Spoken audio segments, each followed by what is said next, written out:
Magandang gabi po sa ating lahat. Tayo po ay makinig na sa salita ng ating Panginoon. Tayo pong lahat ay muling tumayo bilang paggalang po natin sa salita ng ating pong Panginoon. Basahin ko po ang ating pong teksto sa Tagalog, NIV version Tagalog, sa Deuteronomy chapter 7, verses 6 to 7. Ganito po ang sinasabi.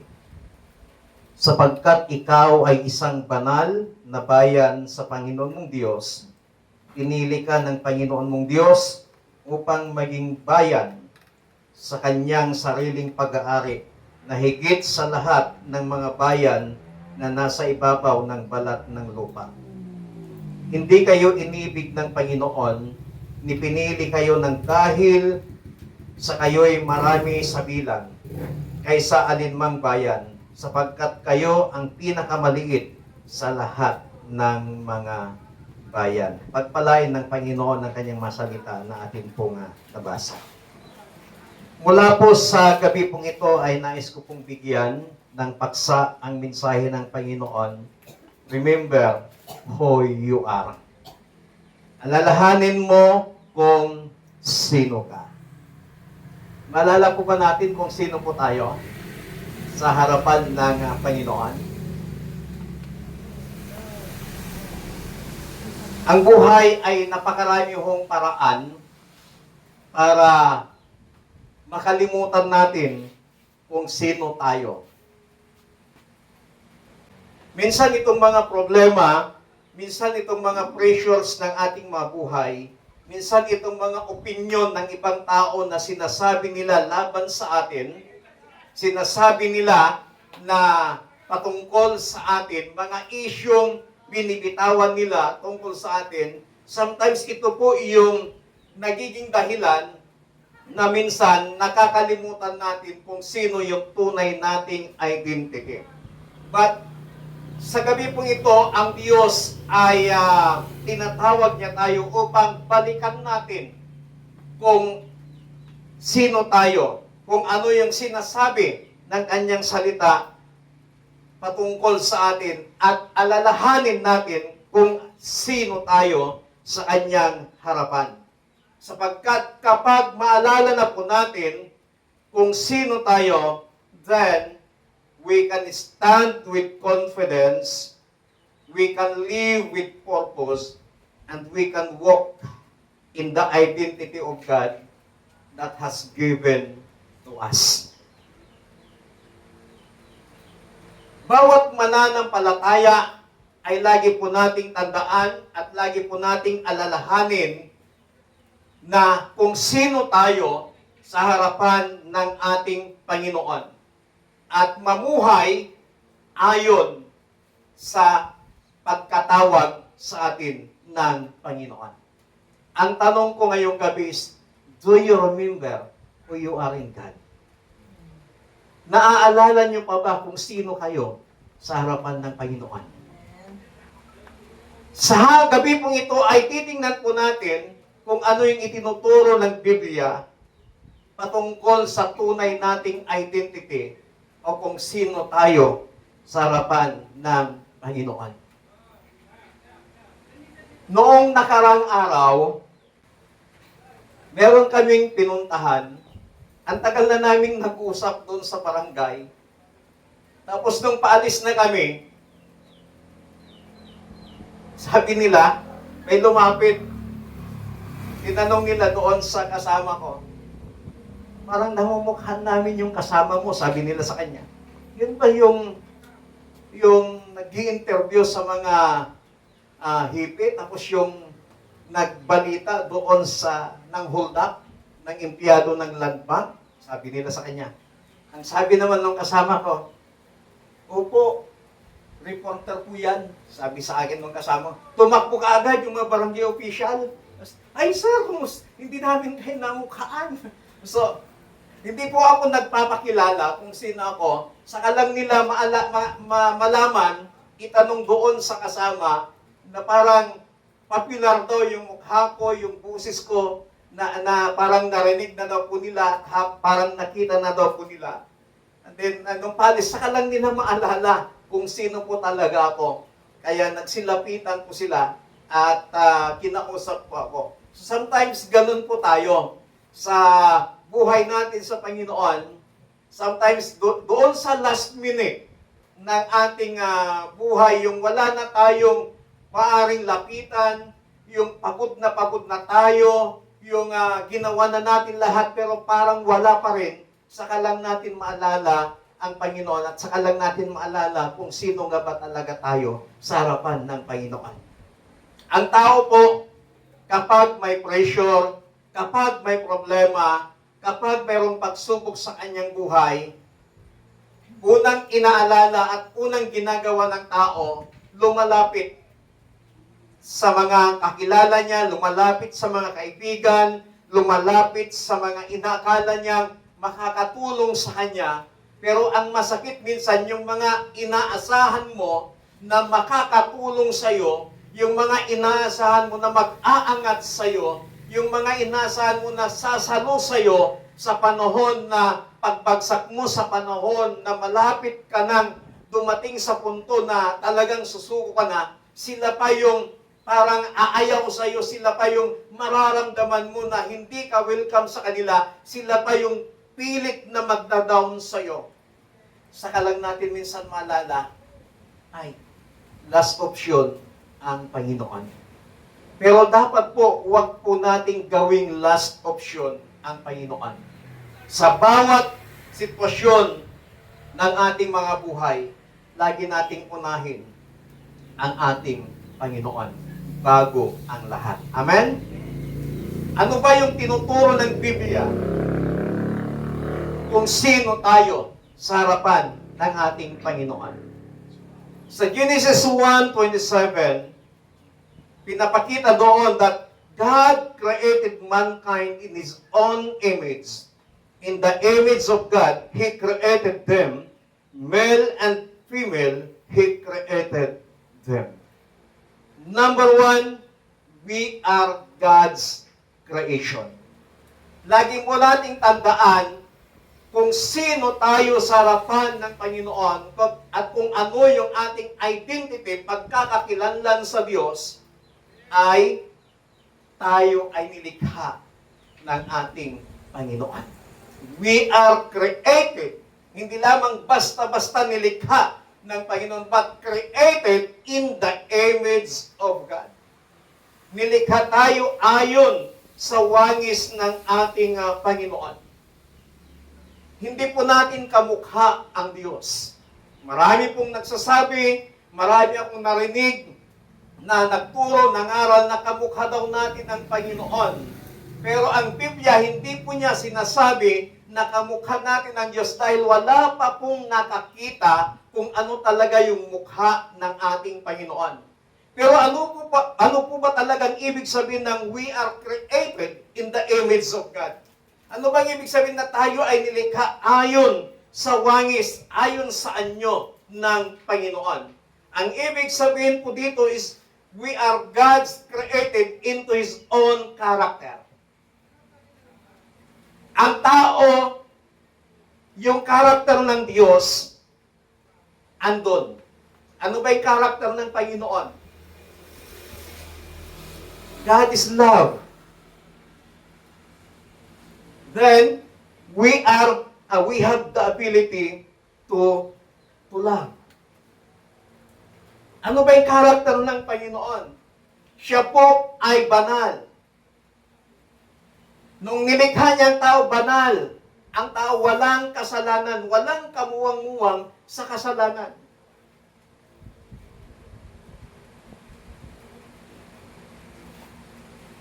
Kaya yun yung tinutukoy doon na we are created in the image of God. Yung karakter at kabanalan ng Panginoon nasa atin. Kaya kahit anumang mangyari po sa tao, andun pa rin yung karakter, yung kabaitan, mapagmahal, kasi ang Diyos ay mapagmahal. Andun pa rin, kaya hindi natin pwedeng sabing kamukha natin ang Panginoon. Kaya, yung identity mo na nilikha ng Diyos, kapag nilikha ka ng Panginoon, tandaan po natin, bago nilikha ng Diyos ang tao, nilikha niya muna ang lahat ng pangangailangan ng tao.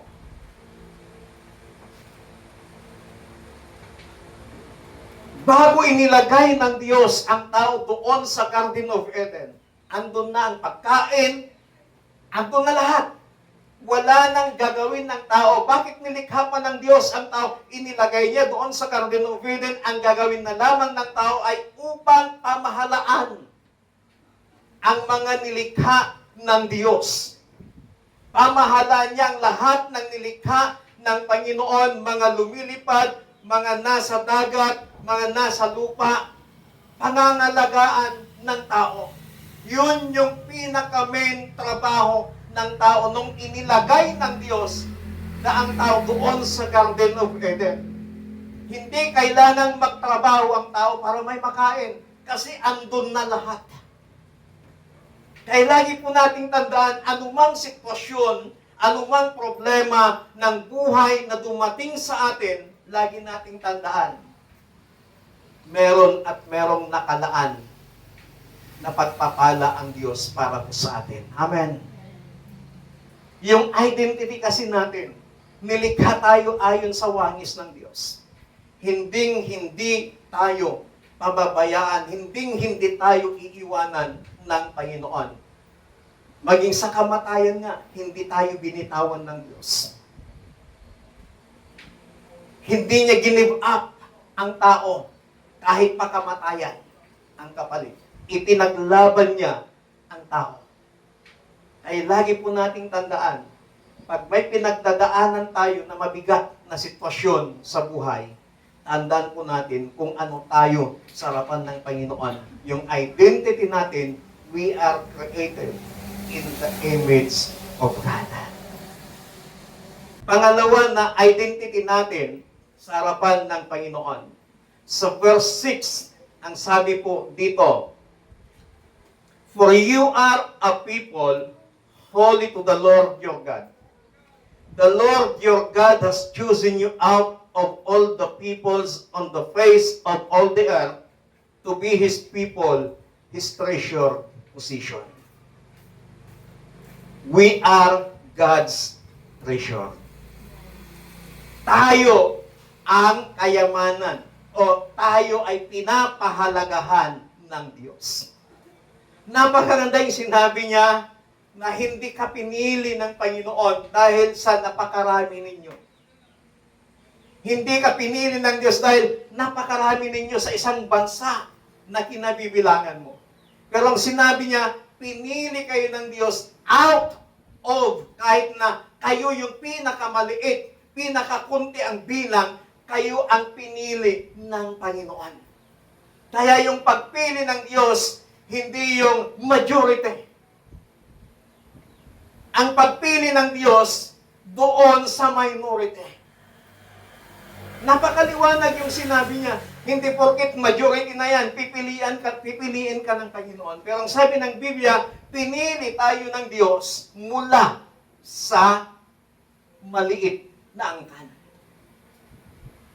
Ang ibig sabihin, ikaw ay pinapahalagahan ng Panginoon. We are God's treasure, emphasizes our value and special relationship with God. Sabihin mo nga sa katabi mo. Sabihin po natin sa katabi mo, o sa nasa likod mo, special child ka.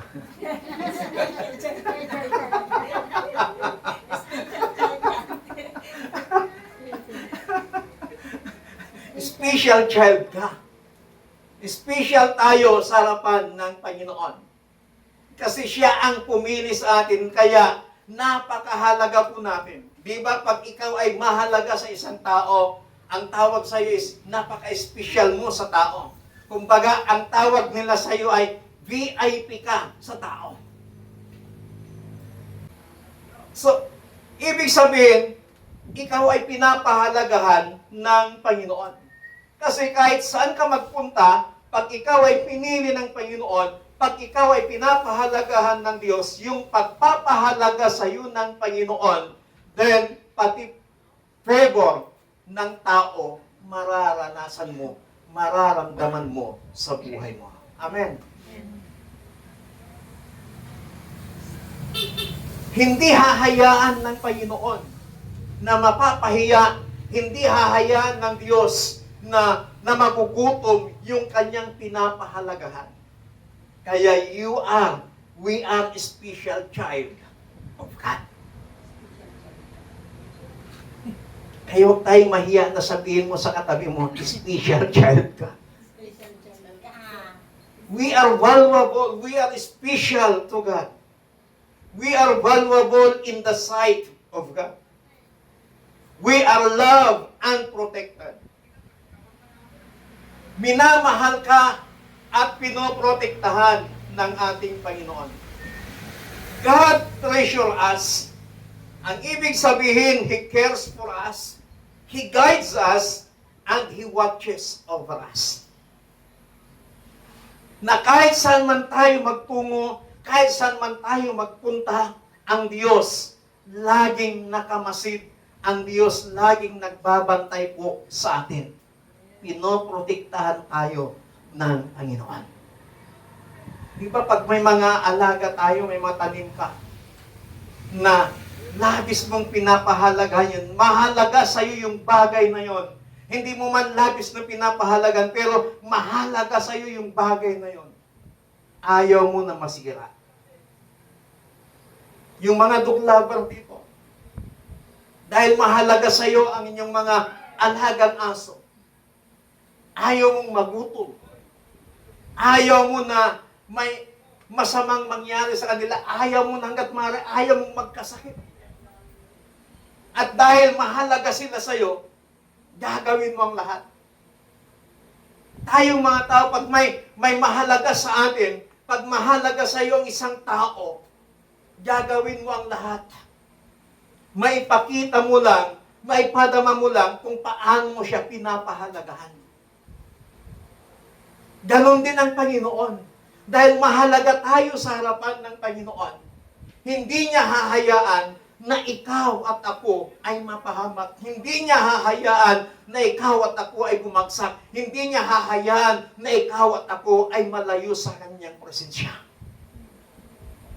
Pinoprotektahan tayo ng Panginoon. Minamahal tayo ng Diyos. He cares for us. Bago pa natin isipin yung mga bagay na kakailanganin natin, bago pa natin isipin yung mga bagay na kakainin natin, bago pa man natin isipin yung mga material na bagay na kailangan natin, alam na ng Diyos yun. Nakahanda na yun para sa iyo. Ang tanging hinihintay lamang ng Panginoon ay yung patuloy tayong lumapit sa Kanya. God watches over us. Pinagmamasdan tayo, binabantayan tayo ng Panginoon. May nakakakita man o wala, bawat galaw po natin, bawat binitawan po nating salita, nakabantay ang Panginoon. Mas higit pa tayo sa may security guard. Minsan ang security guard nakakatulog dahil sa puyat. Mas higit pa tayo sa CCTV na mayroong CCTV. Dahil ang nagbabantay, nagmamasid sa atin 24/7 na isang makapangyarihan sa lahat, walang iba kundi ang ating Panginoong Diyos. Pangatlo at ang panghuli, kung sino tayo sa harapan ng Panginoon. Sa Ephesians chapter 2 verse 10, "For we are God's handwork, created in Christ Jesus to do good works, which God prepared in advance for us to do." We are God's purpose.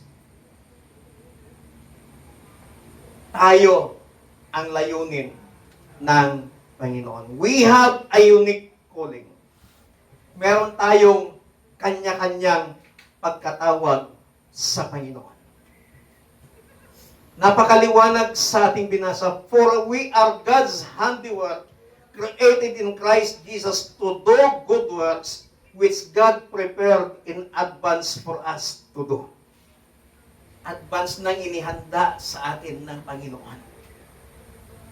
Ibig sabihin, hindi nadidili ang Diyos sa pagtugon sa pangangailangan natin.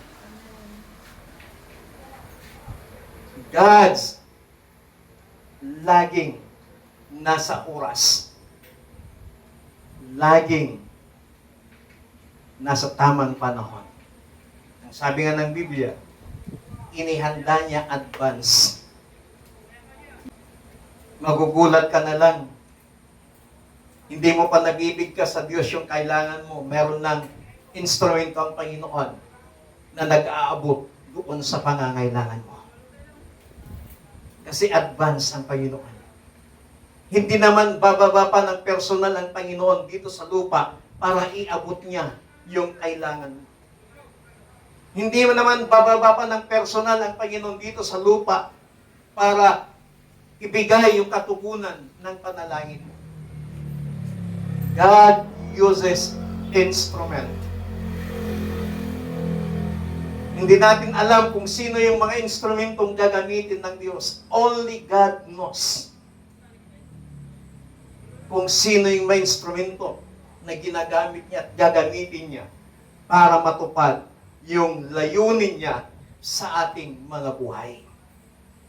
May mga purpose tayo, may mga layunin tayo sa buhay na dapat makita natin kung ano yung purpose ng Diyos sa atin, kung anong layunin sa atin ng Panginoon, upang yung ating purpose, yung ating layunin ay nakalinya, nakaangkla doon sa layunin at purpose ng Panginoon sa atin.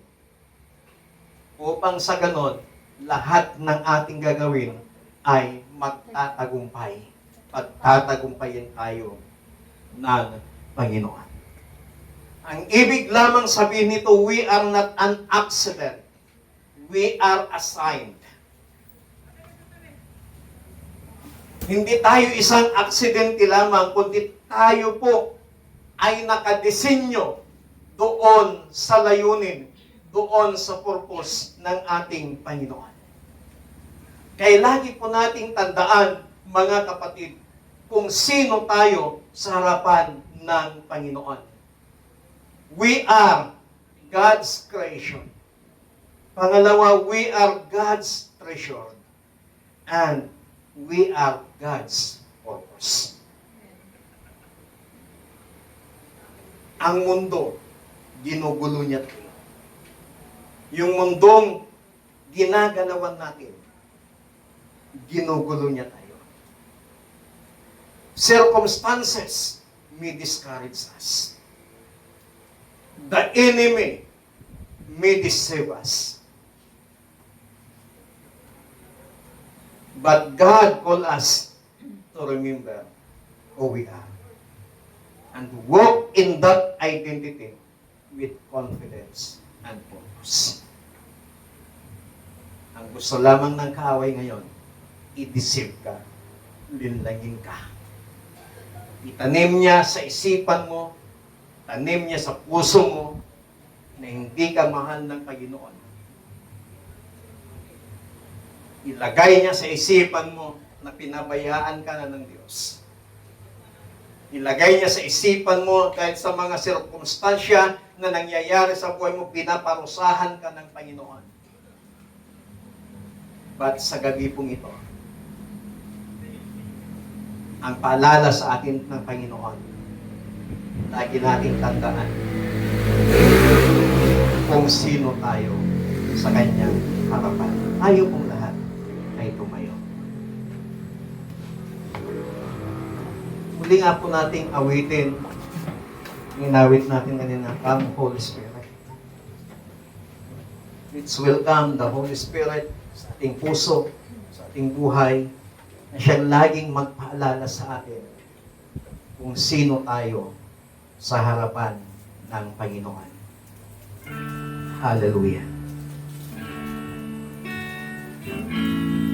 Oh, we worship Jesus.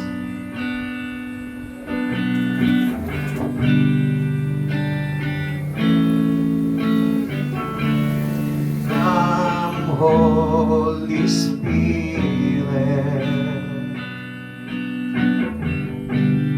fall afresh on me.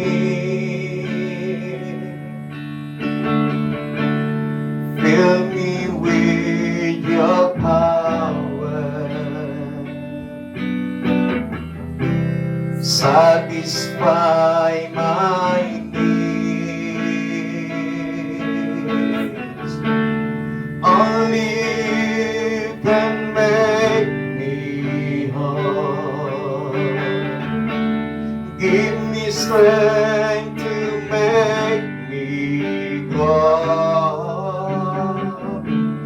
Come, Holy Spirit, fall afresh on me. Minsan pa, come, Holy Spirit. Come, Holy Spirit,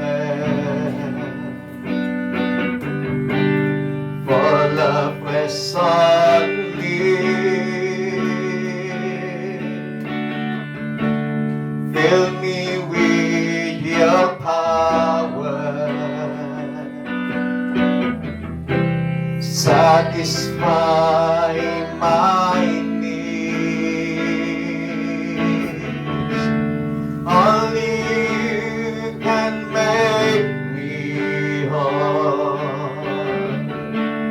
Give me strength to make me grow. Come, Holy Spirit, fall afresh on me. Holy Spirit, patuloy ka naming inanyayahan sa aming mabuhay. Patuloy mong ipaalala sa amin, Panginoon, kung sino kami sa harapan ng Diyos. Sometimes, struggles, problems, ginugulo niya kami. Dinidiscourage kami. Mga sirkumstansya sa buhay. Mga pagsubok, mga problema na nararanasan namin. Mga kawalan ng pangangailangan, kakulangan ng pinansyal na pangangailangan, mga karamdaman, Panginoon. Ito minsan yung mga nangdidistract sa amin. Ito minsan yung mga nagpapahina ng aming pananampalataya sa inyo. At salamat sa gabi kong ito, dahil muli mong pinalalahanan ng bawat isa kung sino kami sa inyong mga harapan. Kaya kapag dumating man ang mga ganitong sitwasyon sa aming mga buhay, Panginoon, sa aming mga pamilya, Holy Spirit, patuloy mo kaming samahan at patuloy mong ipaalala sa amin yung aming tunay na identity sa aming Diyos.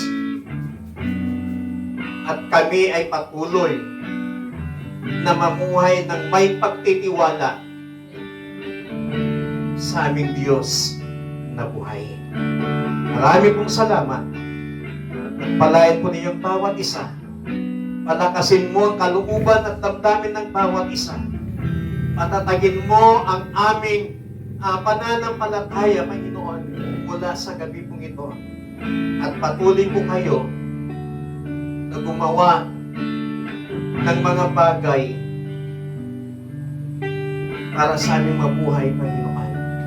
Na kung hindi man namin ito lubos na maunawaan, ipaunawa mo sa amin sa pamamagitan ng iyong banal na Espiritu.